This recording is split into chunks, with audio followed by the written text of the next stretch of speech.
All right. Well, welcome everybody. Thank you so much for coming tonight.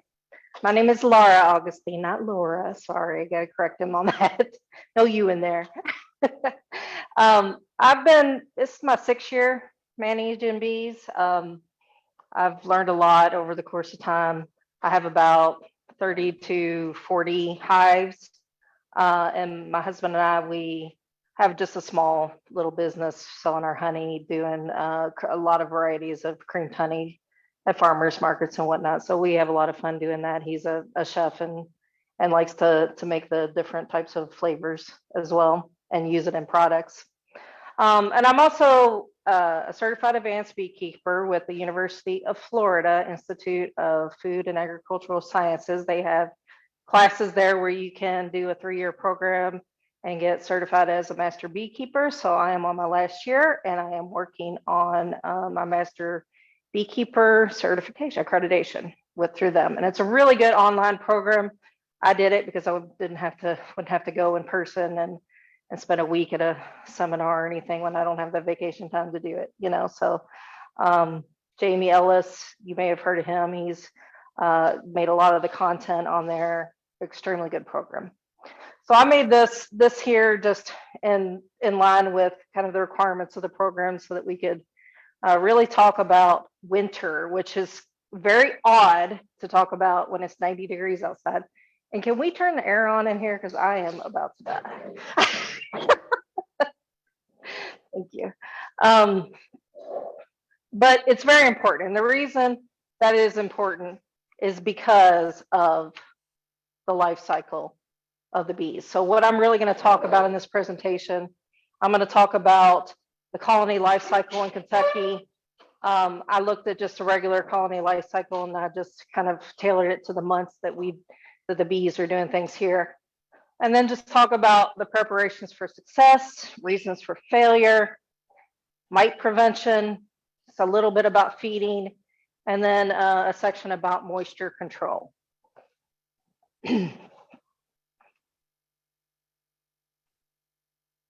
Okay, and the main reason I need to talk about the biology is because when you think of a colony, you need to think of it as an individual. It's basically an organism. You know, it works all together, just like all the systems of our body do to make a human being. Well, when you think of a colony life cycle, you really need to start from the moment it's born. And the moment it's born is when a bee's life is with a swarm. It's a natural reproduction of the colonies. So in early April, right before that nectar flow starts, this is when swarming is going to start. This is when your bees are going to leave a queen behind, they're going to make a new queen and leave with the old queen to try to reproduce. So there's a lot of factors that go into it after that when you're talking about April all the way again through March, how does that life cycle evolve? And when I'm talking about this, I'm really going to focus on winter. So I'm not going to go into every detail about every month of the year and what happens or not, but I'm going to point out some things that you really need to know in regards to winter. So it's time to reproduce. It's a swarm. Congratulations, everyone. You have a new baby there. Well, in April and May, it's really a time of colony growth and development. There's difference of opinions on how much honey you actually need for a colony to get through a winter. But through the University of Florida, they state 44 pounds, so I'm going to go with that with this presentation. If you think about that, 44 pounds of honey, it equates to about 110 pounds of nectar. A deep frame weighs 8 to 9 pounds when it's full of honey. A medium 3 to 4 pounds. So you're talking, a super of honey is about what you need, maybe even a little bit more to survive through the winter. They basically need to collect 2 or 3 times more than that just to survive, because during the summer they're going to use up some of that honey during a dearth. So everything that they do is for that winter survival, is to get them to produce enough so that they can get it through winter. Okay, so now we're talking about the months we're in now, June through August. We talked about a dearth. Right now we're definitely going through a dearth in July. It's hot. We don't have a lot of trees blooming. They are finding other flowers, but they're not collecting it like they did in the spring. They can actually, a summer dearth can actually doom a colony if they use up all the resources in their hive. So that's something that you do need to think of and look at when you're looking at your bees now, is do they have enough of resources and do they need to be fed right now, you know? It is, but because they can't exhaust all the resources, otherwise they won't be able to survive the winter, right? Late summer, that's like the most critical period. The critical period is because that is when they actually, late summer is when they actually start making winter bees. Now, if a normal bee lives in the summertime 5 to 6 weeks, that's it. That's their lifespan. But in the winter, they're actually different types of bees. I mean, they have greater fat reserves. They have larger hypopharyngeal glands that make them have longer lifespans, and they can actually live up to 6 months. So what you are doing now is critical to winter survival, because you want those bees to be in a good situation to where they can make it through winter. So highlighted there, late summer bees, they're vital for the overall success.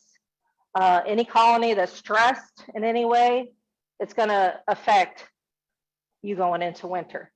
Okay, and you may not realize until it doesn't come in on the other end, but it's going to affect it. So any kind of stressors, pathogens, low resources, may not be able to get them through winter.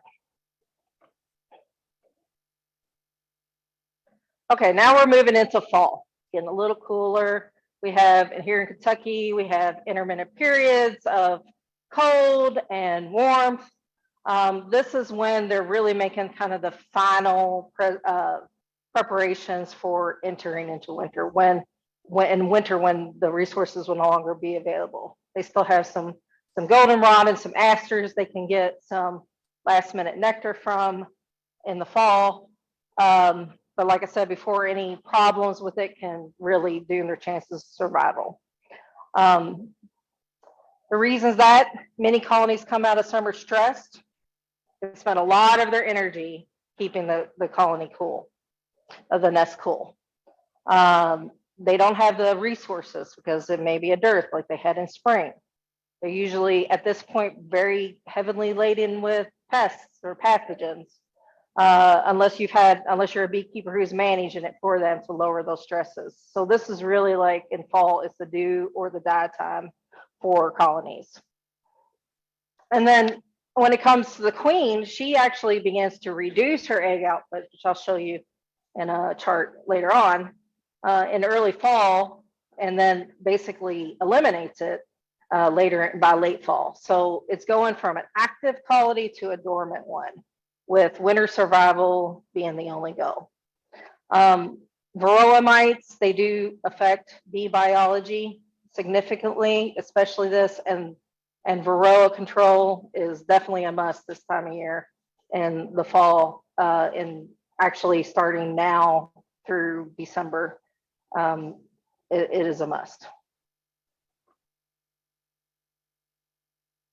Okay, so now we're going to go back. We're going to continue to this life cycle, and what are the bees doing? The colony as a whole, how is it maturing and going through?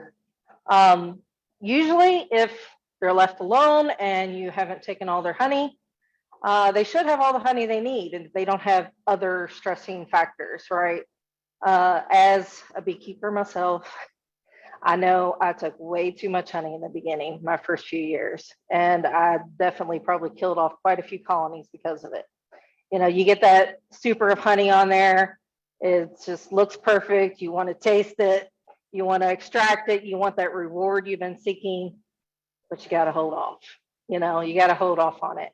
If you don't leave enough honey for them, they're not gonna make it. And you can try feeding them sugar syrup in the fall and whatnot, but they still may not be able to, with all the other stressors and pests and varroa mites and resources, they may not still be able to survive the winter. So, and at that point, we talked about like she's already reduced the queen's slowed her egg output. If you have low or no pest pathogens, and a nest full of winter bees with evicted drones. The drones at this point are not needed, they're not mating, so they're just consuming honey. They're a waste of resources, so they kick them out to the curb. And this is actually to a time when the colony will start to cluster. Okay, so when the temperature is below 64 degrees, they'll start to cluster into a ball to keep the colony warm. And they cluster near the stored honey. So this is something you also need to consider, because if you have a queen excluder on there, you may want to take that off of there. You know, take your queen excluders off, because they need to be as close to that honey as possible. It's kind of like you just had knee surgery and you're in the living room and the refrigerator's over there. Okay, you know, and you're like, okay, how am I gonna get over here? Well, not that I don't think bees have knee surgery anytime soon, but you know, but if you put your bed right, or your couch or your sofa chair right next to the refrigerator, you can help yourself to the food, you know. So they do that. They stay close to the honey. And when it gets really cold and prolonged spells, they're not able to actually break that cluster and move. So you can actually have a colony starve to death with honey in it, because if they're not able to get to that honey and use those resources, then they can die. And also in fall, you also have this weather alternation, which allows the bees to forage. So there is still some foraging going on. But by late fall, when everything drops, the temperature dropping, that's when the dormant state starts. So now we're going into early to midwinter, November and December. They have stored, let's say they've stored their 4 to 4 pounds of honey that they need to fuel the colony to get through the winter. The bees, like we talked about, they move towards the honey reserves, they migrate up. They store it in the nest that's above the brood. So that's why you put supers on and you keep stocking, it's gonna be up. So that they'll naturally, as they eat that honey, will migrate up. So at the end of winter, you're gonna see your bees at the top of your hive, not at the bottom. They actually have a mantle shell, so they form a ball, and I'll show this in a slide later, basically where the center is really hot, and then it has like a 1 to 3 inch mantle of insulating bees around there. And they rotate based on hunger, not by heat. So a bee can, I think I may have it in here, 6 to 12 days or something like that before they use a reserve and will need to rotate. So they do rotate bees, kind of like the penguins in Antarctica do when they but they do it. I think they do that based on heat, but they do rotate in and out. So inside the shell, the core of the bees are less tightly packed and warmer. They're able to move about. So like in the middle, in that core, they're actually able to care for brood and take care of each other and the queen and to do any kind of maintenance, because it's real warm in the middle. And then the hive temperature basically is the same as the outside temperature. The cluster is the only thing that is controlled by the bees, not the actual hive temperature. But when they're metabolizing honey, it's something you really need to consider, is because they make a lot of moisture metabolizing honey. And we'll talk about moisture control in a little bit. So when that moisture arises, it can then fall down and rain on the bees and freeze them to death, which I've had happen many times before. So as a new beekeeper, you make these mistakes, you learn from them, and hopefully you learn from others before you make the mistakes, right?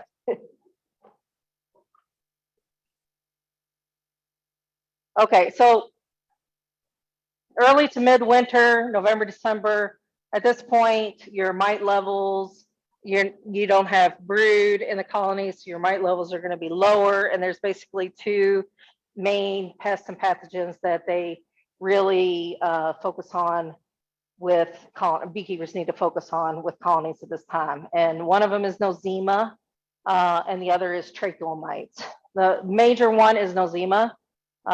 They are single cell microsporidia fungi that infects the bee guts, and they basically can rupture their guts. It's a pretty nasty little process, and then the spores open up, and the spores then go on to other bees. It can cause K-wing. You can see in this little picture here, the wings are kind of pulled apart and made a K shape. That's one sign of it. Dysentery is another sign. So you get a lot of pooping inside the hive that they then clean up and spread the spores more. This can actually be treated with antibiotics, but it is something to keep an eye on in November and December. Tracheal mites are just exactly what they say. They inhabit the tracheal of a bee. They are usually minor compared to the nosema. So in both of them, when they're in the cluster, they can grow and reproduce in there, and that's why it can become a problem. So those are the two ones that you need to look out after when it comes to November, December.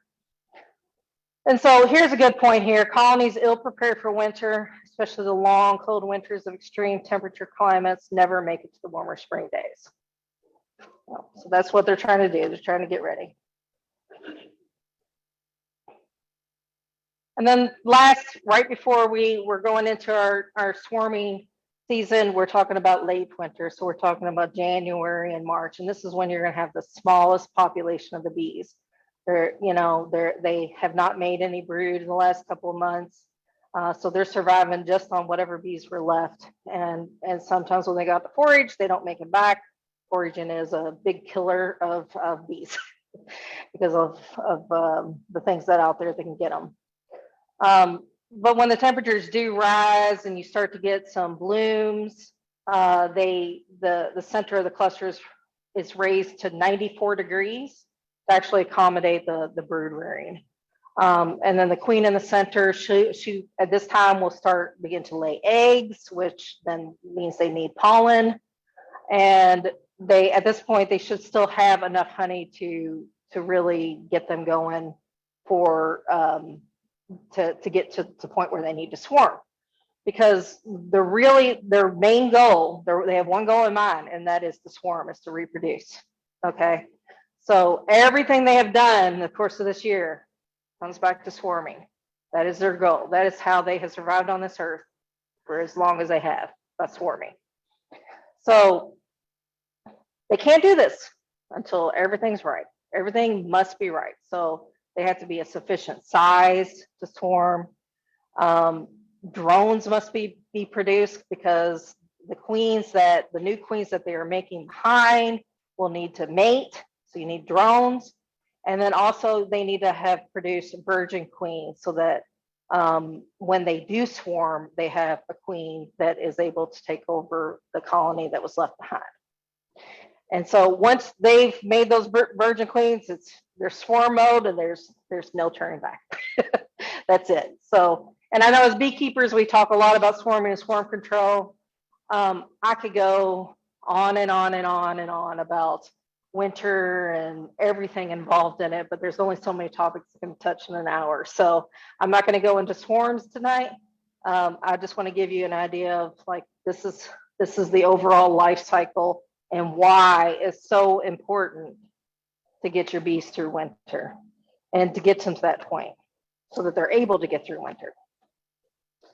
Okay, here's just a good example of hive strength. You can look in your hive and see a super strong hive versus a strong hive, fairly strong hive, and a weak hive by just the number of bees that are covering. I mean, you really want to have for a strong hive of about 75% of the area covered with bees. You can see here, this one's a little lower. This one's probably, maybe 60% of bees, but this is a good strong hive here. And this one's over, this one needs, this one needs some more boxes on it. So,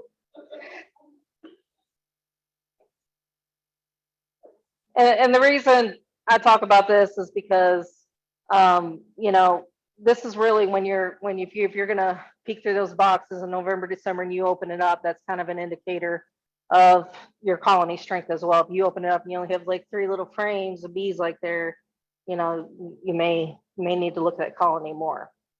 As far as what can we do to succeed when it comes to getting our bees through winter, I put 3 different categories here. One is just kind of most consensus. Most people agree on these kind of things, or not mostly, consensus. People do agree on these. And then we have mostly consensus where it's like, yeah, well, we mostly agree about this, but some people might not agree with you. And then there's just difference of opinions, okay? So as far as consensus, you want to have enough honey and pollen located correctly in the hive. Like I said, if you have that, if for some reason you took your super and you put it on the bottom, you know, you might have a problem because they do tend to migrate up, you know. You want to have moisture control.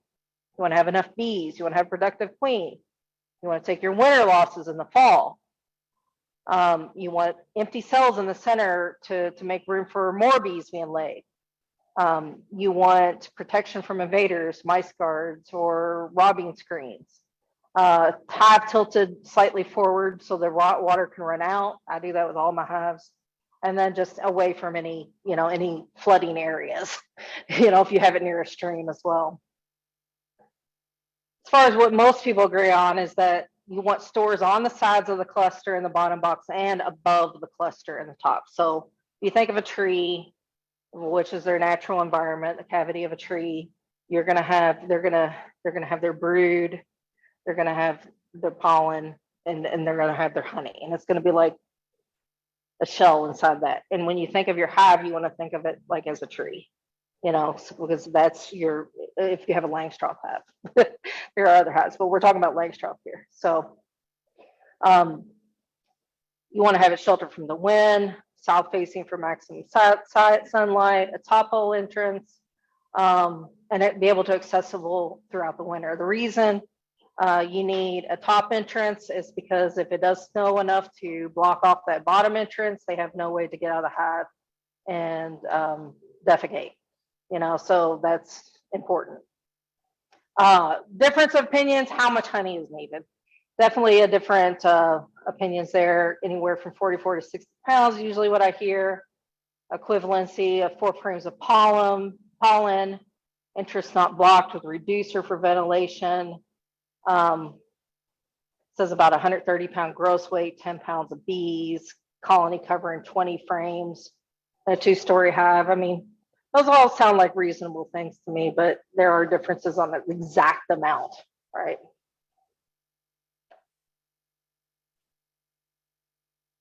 Okay, how can you fail? There's a zillion ways to fail. I could fill this whole thing, right?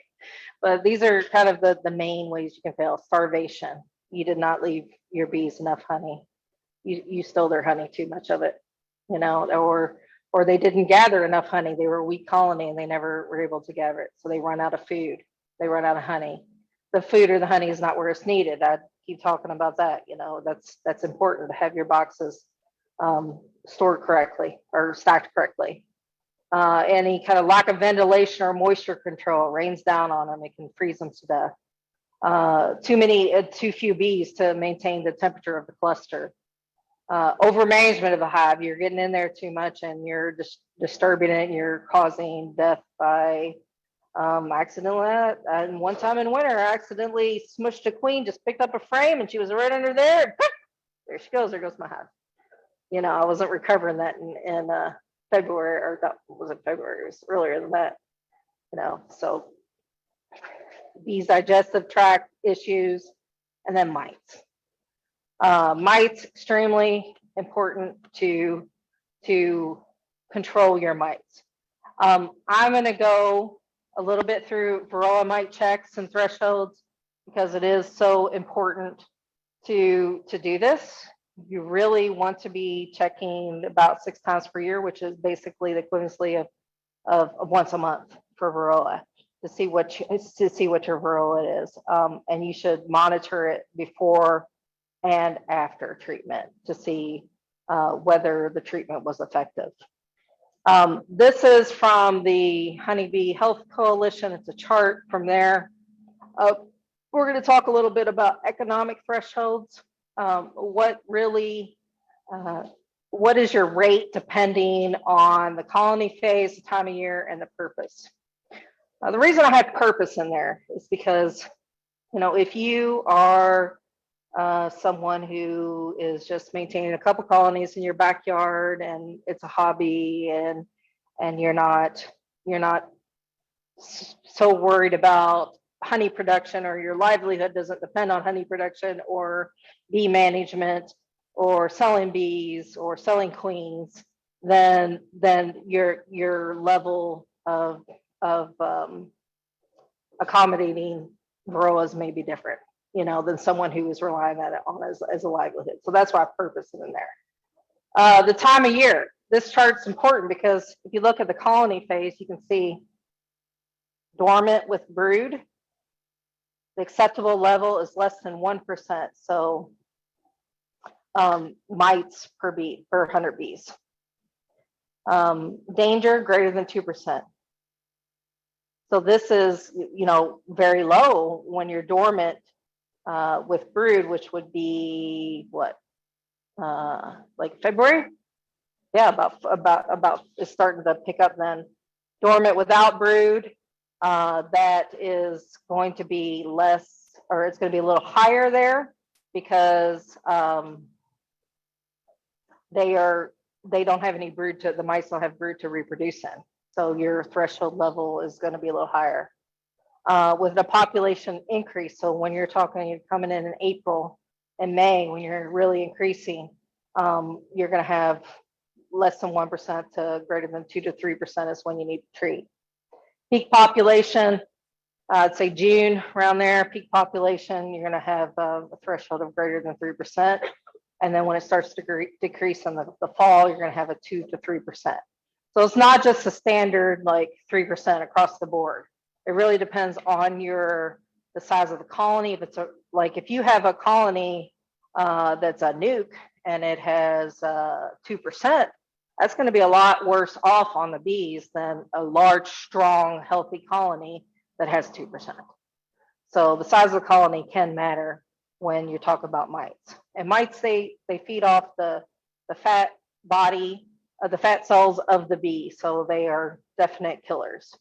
And if you look here, this chart is something you need to memorize because we talk about the phase, dormant, population increase, population peak, decrease in dormant. The blue is the bees, the orange are the mites. So you're talking going in from, January, February, March, April, May, June, and then July, coming in down in here to August. Well, look where you meet. August in here. Mid-August, you'll start seeing basically the mite is starting to increase over the bees.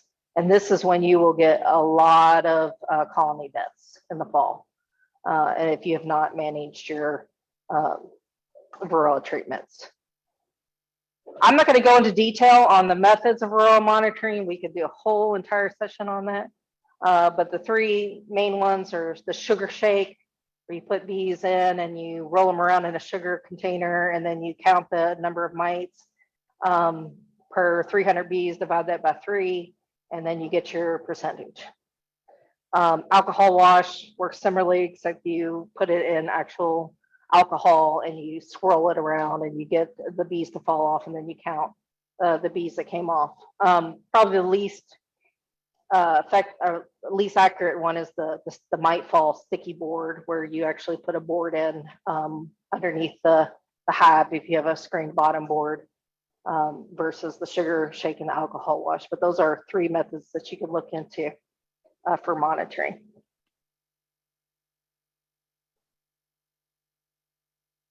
Okay, and as far as treatment, I am going to really leave this up to a very good tool that was made by the Honeybee Health Coalition called the Varroa Management Decision Tool. And I have a link on here. Basically, it's going to walk you through what kind of treatment do I need to based on these different questions. So I don't remember exactly how many questions there are, but like the first one is, after sampling, do your varroa levels exceed the treatment thresholds? If it says yes, then you click on yes, it is. No, it's not. Then it'll tell you what to do based on the decision tree. The second question would be, are you open to synthetic treatments, or do you prefer a naturally derived treatment? Yes, I'm open, or no.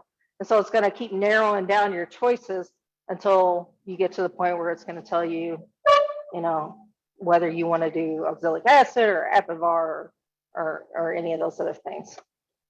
I'm going to go ahead and click on it.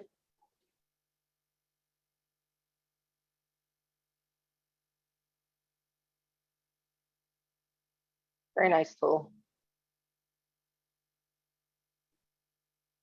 There's a mite right there. Let's see. They're like this. It's like, it would be like carrying a football on your body, sucking your fat, which I don't know, maybe for a day would be okay. Okay, so yes, my mite levels are above. Are you open? No, I only want to use a naturally derived treatment. Is brood present? Yes, right now brood is present. You have honey supers on. No, I just took them off. So what are you at? Right now I'm at peak population. And so it's gonna blank out the ones that your synthetic chemicals. It's gonna talk about your naturally derived ones and which ones you can do. So if I chose Apigard, which is generally what I would use this time of year. It's thymol, it's an essential oil, works really well for, I did all my hives with it last year, and it did really well. So it tells you everything about it, the mode of action, the treatment, time of use, time of year, everything you need to consider for that. So highly recommend that. Okay, then we're going to we talked about keeping our bees alive, and okay, so they didn't gather enough honey, and it's kind of a weak colony, whatever, feeding strategies. This is just a slide, just has some pictures of different ways to feed. You can see, like here on this one, they have some sugar syrup inside the hive where they would put a super over top of that. Some pollen patties laying on it. You could also do open feeding, which you may be able to get away with out here. I'm from Louisville. I can't get away with open feeding in my neighborhood. It wouldn't work very well. I've done it before, and it was like my neighbor came out and said, "What is going on?" It was crazy. It was really crazy. This is one thing I did, which I have hives. I have some just at my house that I play around with, and then I have a couple other yards that I go to, which are not near neighbors. So I can get away with it there. But this Ziploc bag filled with syrup, poke a little couple holes in it, lay it on top. I've used that many times. I use it every year to do internal feeding on my hives in my neighborhood. And you are still getting some pollen from and nectar from the goldenrod and the asters too. That's fall. And I'm not going to go into big detail on the feeding strategies, but this is just kind of fall feeding options. Sugar water, you can put it in top feeders, jugs, buckets, jars, Ziploc bags, just like we showed there. You could use half fructose corn syrup or granulated sugar. There's really no cost difference between them, although I'm not a fan of fructose corn syrup, so I don't use it. And this just kind of gives you an idea of like 1 gallon of 101 equals about 6.5 pounds of food, and how many pounds of food will come out of that. In winter, fall, you can do the same thing. You can use a little shim, and you can use, or you can put it between your brood boxes. You can use sugar and protein cakes. Generally, what I do is I have, and I'll show you in a minute, is I have a feeding shim, probably about 2 inches, where I put sugar patties in there, and then I do my insulation above that. So this just some different feeding strategies.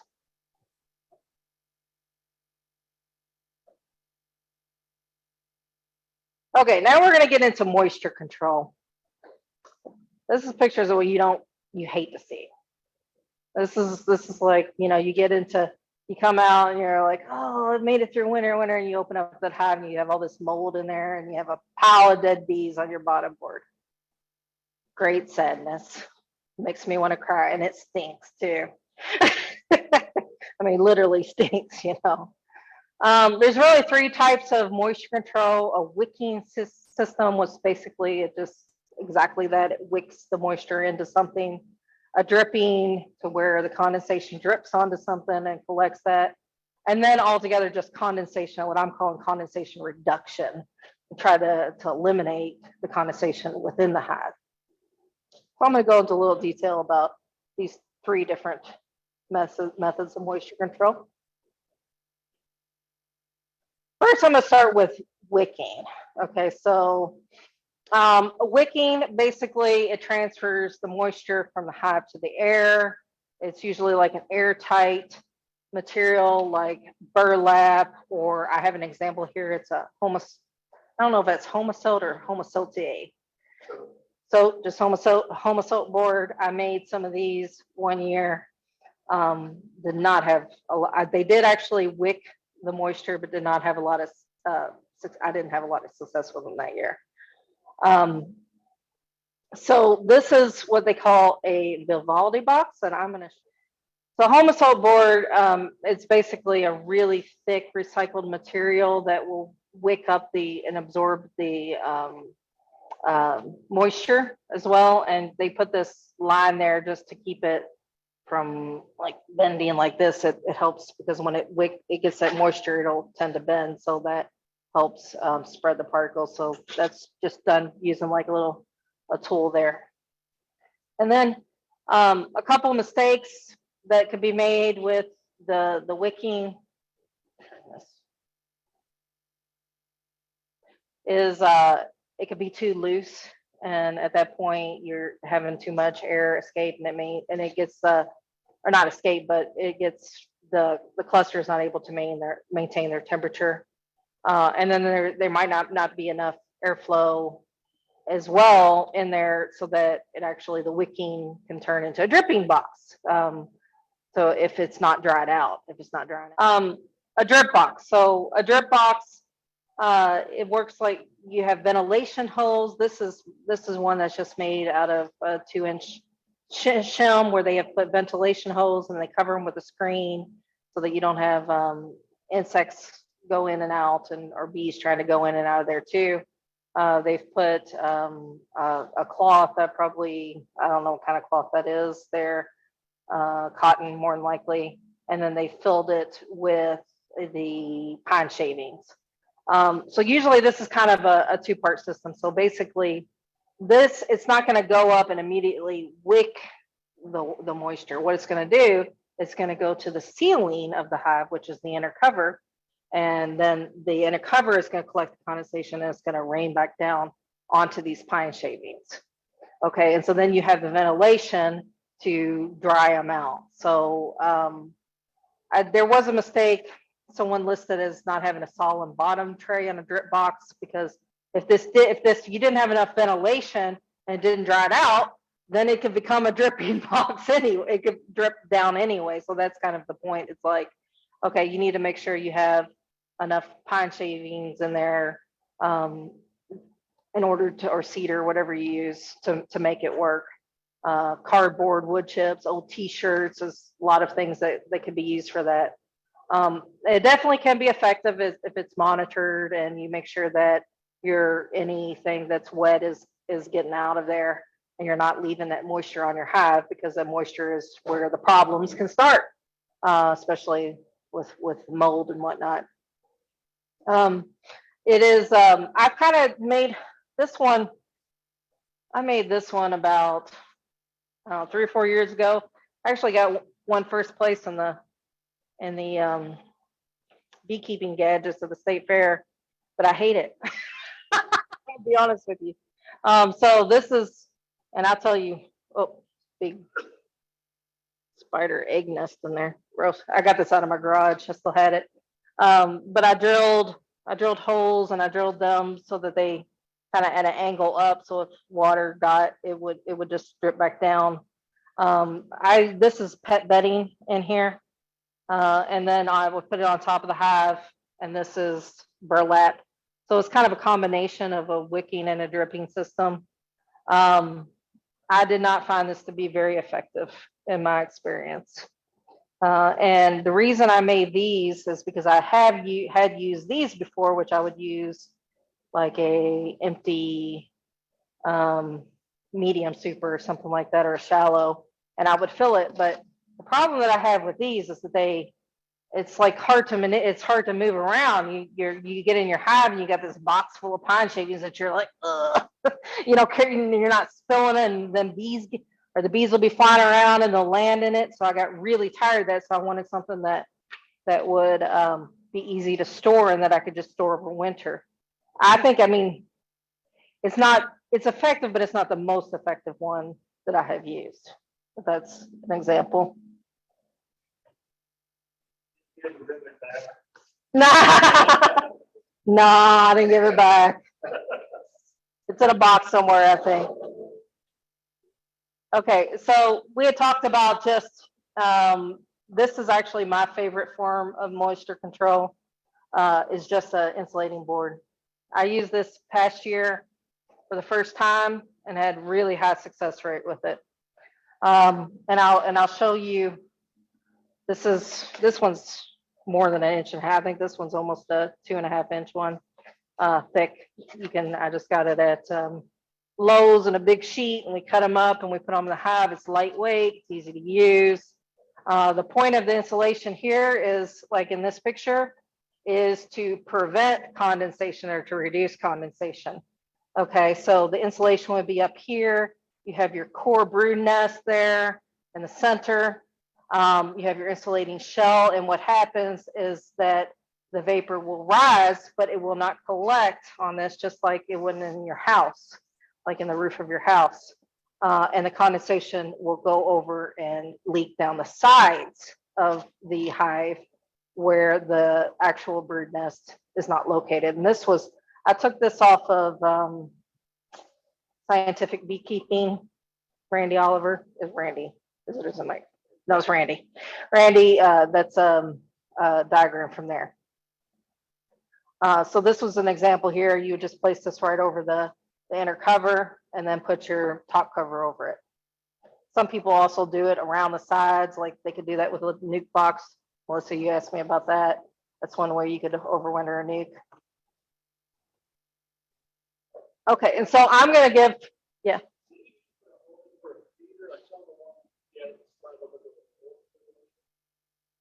A hole in the middle of this? No, what I do is I take, and I have some modified feeders that are probably about that big, and I put the feeder, and then I put the inner cover, then I put the insulation. So that way, if it did get any, it would just fall. If it did get condensation, it would fall onto the sugar patties I got in there. And that was my experience when I used it this time. But if you don't believe me, Randy Oliver uses it. You can believe him. So I just want to give you a couple examples of what the kind of good and bad with moisture control. And, you know, no one way is the right way with anything beekeeping, I don't think. But this is 3 different options that you could use for moisture control. And it really depends on your equipment, what you're capable of making, what you want to spend the money on. Personally, I'm not going back after insulation boards. I love the foam board. And I know that was kind of abrupt, but that is my presentation. Look, I got it like 1 hour. Exactly. Oh, thank you. I appreciate it. Now I'm going to open it up to questions. I did want to give you my email address. You can contact me there if you need anything, but I want to open it up to questions or discussion or anything you have. Yeah. What strategy do you have a hive of light going into October? Going in October, and I have a light hive, I'm going to combine them, which I didn't talk, about combining. Like I said, with winter, you can get into so many details on the strategies and and whatnot. But if I have a hive that is not doing well, I'm going to combine it with another hive, and unless I think it has enough resources to get it through winter, or if I can feed it, or I might try feeding it first and then see if it doesn't get to the point, I will combine. Yeah. You had a question? Yeah, I know because of other artists. I've seen some videos where they wrap the hive, Mhm. and I just wondered whether that's something common here. There are people that do it. I don't do it. That's too much work for me to wrap all my hives. I got 30 to 40. I'm not going to do it. But there are people that do it. Yeah. That kind of comes along. I think the clusters that on sides. And I bet it don't take off the screen. Like a Snell Grove board or double screen. Yeah. I did some experimenting with Snell Groves this year, and I actually ran 8 hives that were double queen hives and did fantastic with them. Yeah. But that's another thing. That's basically a board to where you can have 2 colonies with 2 queens, and they have a double screen so that they can't really touch, but the warmth can still come into play with it. That's what he's talking about. Do you need to, with the ventilation, it seems like that chance, you talked about a mouse blocker, but these methods is that. Then you get into like entrance reducer. Usually people, there's differences of opinions on entrance reducers, whether you use them. I personally put entrance reducers, just a little piece of wood across my entrance with the 1 inch. I usually use like the smallest one during winter. And then I have an upper entrance at the top, but some people I don't have a problem with my mice usually on mine, but if you have them out in a field one night, you could put a little mouse guard just so they can still go in and out. So I do that on the ones that I have out in the apiary out in the country. Yeah. Yeah. And they'll go in and they'll go in and they will tear up a hive in there. You can definitely see when a mouse has been in there. So yeah, just usually little screen. I'm trying to think of what those actual are. You can, what is it? Yeah, just a little hardware, but not like you want the bees to be able to come in and out. But I'm trying to think of the actual word for it. What is it?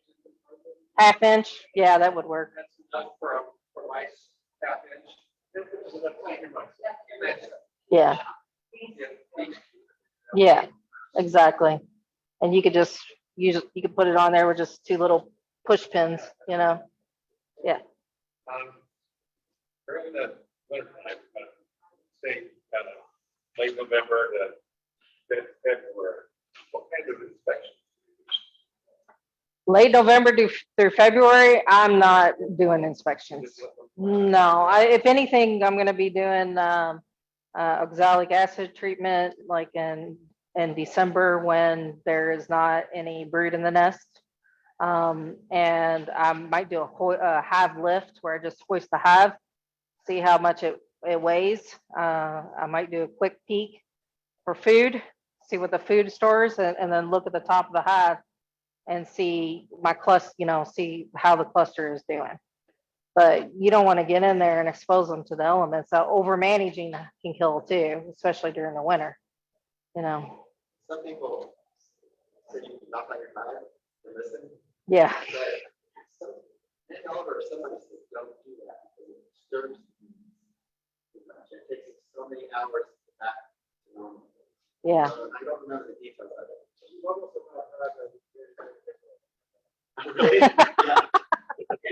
I have been guilty of doing knock knock.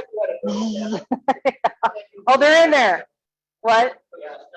Yeah, or you could use an infrared monitor for heat monitor. Some people have those for fun. I don't have one. I'm sure I like one though. Just spray.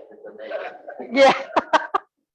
You're just really looking for food and see if they need any resources, or if they're dead already. They could be as well. what you don't want to see. The rule of thumb is the less square foot you have, the more weeds you want. You have to- That's true. Yeah.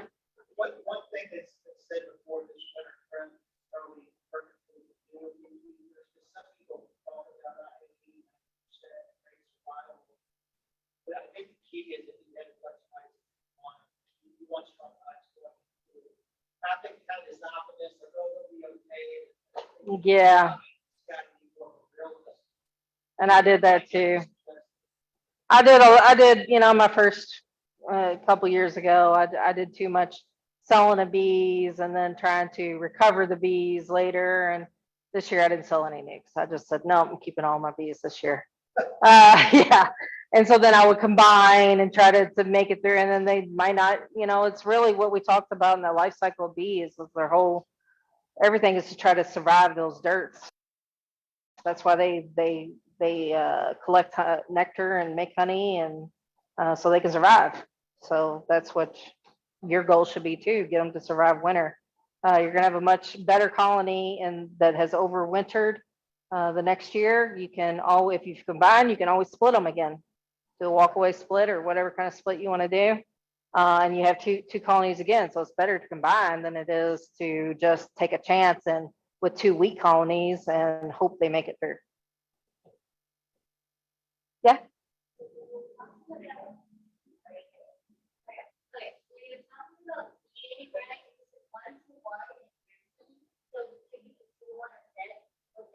Yeah, in the fall you would do 2 to 1. Yeah. Yeah, because they're going to use a lot of resources trying to evaporate that water out too. So that's why it becomes risky. That makes sense. Yeah. Yeah. Thank you.